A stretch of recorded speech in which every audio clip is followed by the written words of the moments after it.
Let's start with Nifty. The first rates on the Nifty, then we'll roll on to the Sensex, talk about the Bank Nifty, which is seriously underperforming. By the way, Reliance from the recent recent highs off by about 10%. This is despite that you've got 3 or 4 large 3 deals which have come out, and 2 deals for Jio are still already in the works. So that's something which is worth mentioning, that Reliance is down. HDFC Bank has been on the receiving end, and yesterday IT really took a tumble.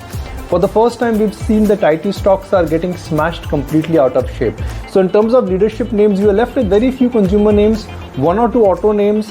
Reliance, the leadership is getting challenged, few insurance names, and that's about it. So it's not a market where you would say, okay, I can identify a great set of winners. There you go, 91.40, 91.31, 91.27. It's falling, and it's falling very, very rapidly on a day when the global handover is not all that poor.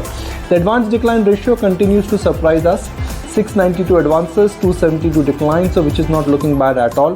The Nifty is down by 26 points, Sensex is down by 100 points, Bank Nifty down by another 200 points. So it's becoming more like a routine that that markets will open, banks will underperform, and the Bank Nifty now is becoming the favorite whipping boy, so to speak, if you're a short seller in this kind of a market. So there you go, 0.5% off on the Nifty, 0.5% off on the Sensex, 9100 is gone, ICICI Bank, HDFC Bank and State Bank of India. So it's this, the 3 horsemen, Aisha, which were taking the markets higher, Axis, ICICI and HDFC Bank. Those 3 horsemen currently are being pushed back by the bear army. That's one casualty spot. Second casualty spot, money continues to move out of the Bajaj Finance and the AU financials of the world.